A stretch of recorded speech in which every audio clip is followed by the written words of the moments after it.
Welcome back to the show. You're listening to OutCast on KOOP, Hornsby, Austin, 91.7 FM. Streaming live at koop.org. Our archives can be found at outcastaustin.com. You can also do us a favor and show your support for queer radio by liking our fan page on Facebook. Just go to facebook.com/outcastaustin. Coming up in this half hour, we continue our conversation with Louie Minor about his positions on several issues important to the folks living in Texas' 31st Congressional District. Plus, we will meet the guys from Austin's gay soccer club, the Austin Gold Stars, to find out how you can join the fun. Scott Rode and John Whitney will be here in the studio. All that and much more straight ahead. You're listening to OutCast. All right, welcome back to the show. We are continuing our conversation with Louie Minor, who is running to unseat Republican Congressman John Carter to represent Texas's 31st District in Congress. So, tell me, we started talking about John Carter a little while ago, but John Carter is a uniquely conservative member of the congressional delegation, isn't he? Yes, he is. He's a member of the Tea Party caucus. So he's one of these like Michelle Bachmann, Louie Gohmert from, unfortunately, my hometown, is that wacko guy who invented the term terror babies. Like terrorists are coming here to have babies so they can blow up something, 20 years from now or something. So he's seriously that conservative as those whack jobs? Yes. He's very conservative. He's very proud to be a member of the Tea Party. And I think there was a time that, the Tea Party served its purpose, but they have morphed into something that even Republicans are not happy with. Yeah, you're absolutely correct there. So did he support this fiasco that was Ted Cruz's government shutdown over Obamacare this fall? Yes, he was listed as one of the 32 members of Congress that caused the government shutdown. Wow. So all those military people and the civilian workers that work at Fort Hood, whose lives were basically derailed for those weeks that the federal government was shut down, how did they feel about him being a member of the Tea Party and being one of the 32 or 33 people responsible for disrupting all their paychecks and all that sort of thing? Well, like I said, I think that they'll hold him accountable. Voters do not forget stuff like that, especially if you're a federal employee. Temple also has a large VA there. Yes. So the VA, is affected, and all in Williamson, Bell County, and Travis County, across the nation. So when you go and you talk to people that are civilian contractors or work for the VA or any other Department of Defense, any of the federal government, what do they tell you about John Carter and his actions? What I hear that Killeen, Fort Hood is just a photo op. Every elected official from all over the state will come to Fort Hood to get a picture, and then they're gone and they forget about Fort Hood. Like I said, this is my home. They're my friends, my family, my battle buddies that live and work in around that area, and I'm going to sit there and I'm going to fight for them. Wow. Well, it sounds like the more you get to tell your story, the better chance gets of getting rid of this guy. He is my mother and my sister's congressman, John Carter, and unfortunately, they vote for him. I'm sorry, but hey, that's okay. I knew he was bad. I didn't know he was this bad, though. I'll get Republican votes as well. The reasonable, moderate Republicans. Exactly. And I think a lot of people, they just vote straight ticket Republican. They really don't look at the issues. What the person has voted on, their voting history. But you got to have someone from the opposition holding them accountable and letting the people know how they're voting and what they're doing when they do vote. He has one of the highest non-voting records. Oh my God, he's terrible. Yeah. We need to impeach him. Can we do recall elections for Congressmember Chase? I don't think in Texas. Too bad. Well, so tell us, did you mention that he's run unopposed? No, I did not. He's running unopposed. So no, I mean in the past, like has he had a Democratic challenger before? Last one, but not the one before. Correct. He, So Some- he had a cakewalk basically Correctly. for 4 years where he didn't have to do anything. Well, they get elected every 2 years, so Yeah, but if he ran unopposed, Well, that I mean, yeah, in the last election, he won by like over 60%, and he had a Democratic candidate. I mean, opposer. And then the year before, in 10, he ran pretty much just against a libertarian with and he won with like 80%.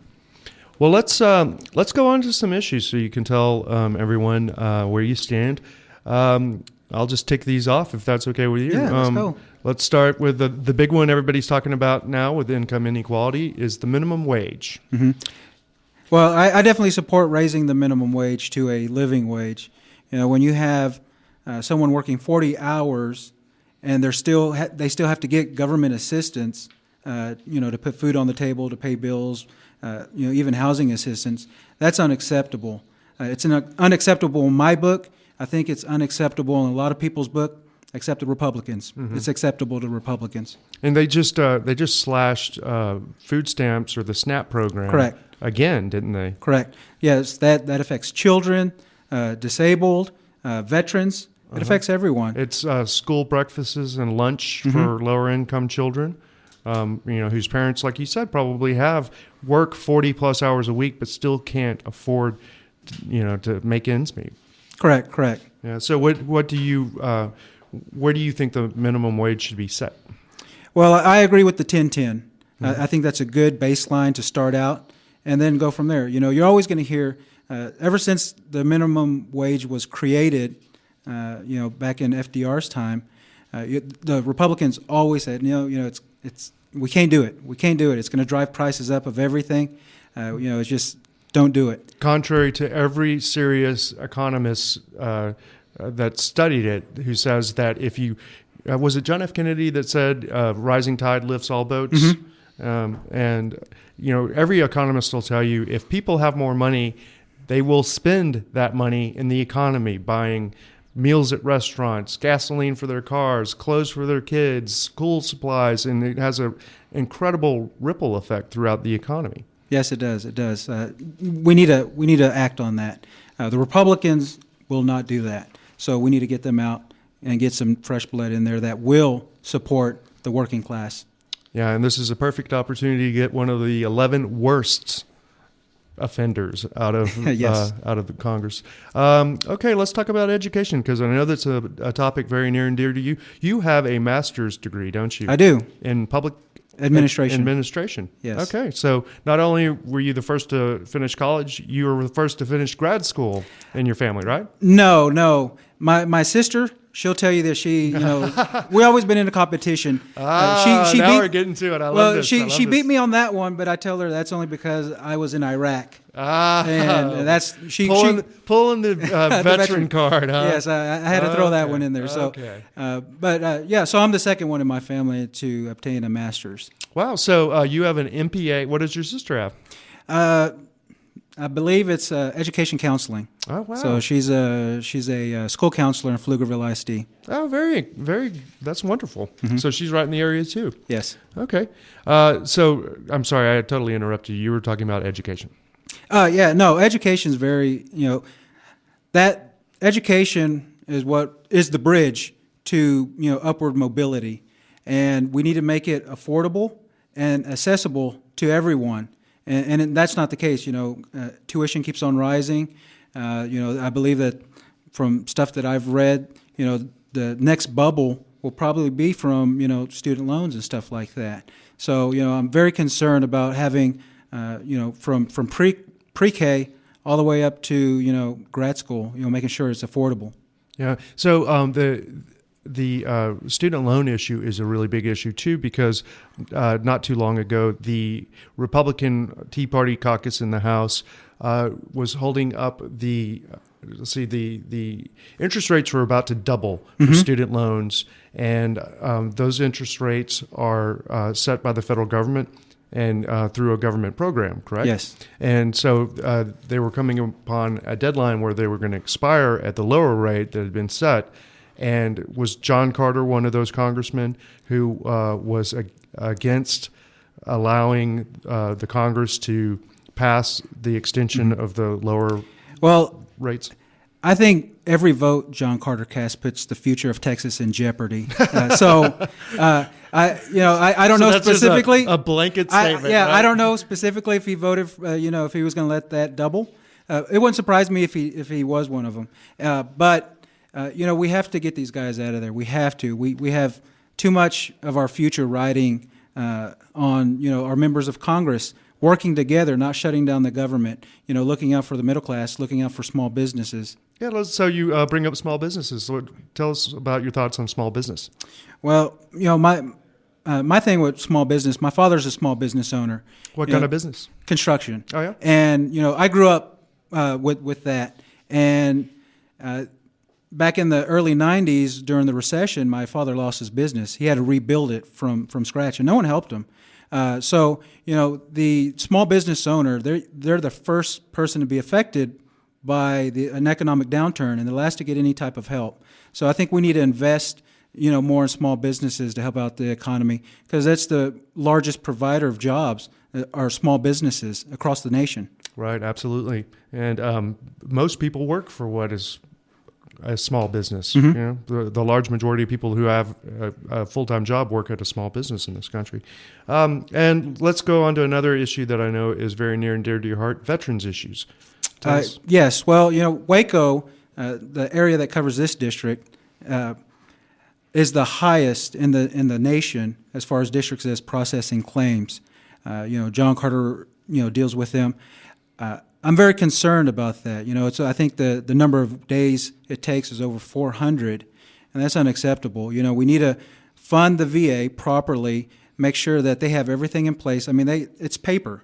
Are you saying that somebody who finishes their tour of duty and comes home and gets out of the military and needs medication or treatment or counseling or any of those services the VA offers has to wait over a year to hear from anyone? Yes, and that's an average.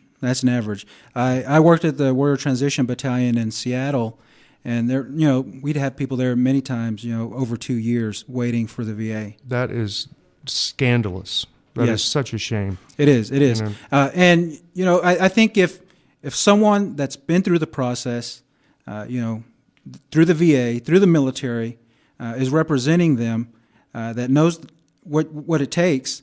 John Carter never served, his country. So having someone there that's been there and done that, to be the voice, I think is huge.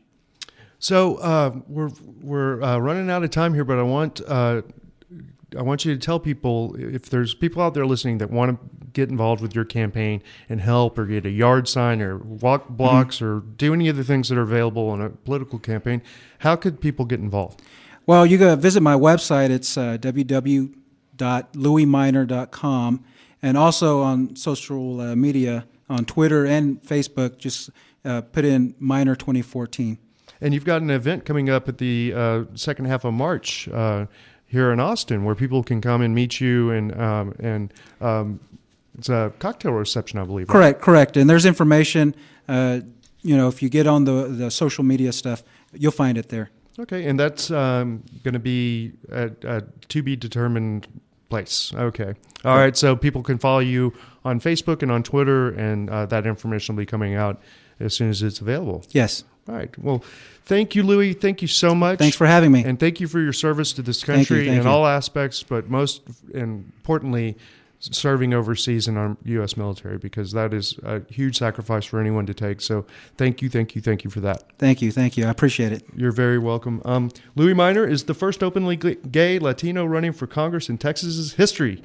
You can find out more about Louie at his campaign website, louieminer.com. We'll be right back with some more OutCast right after this. Stay with us.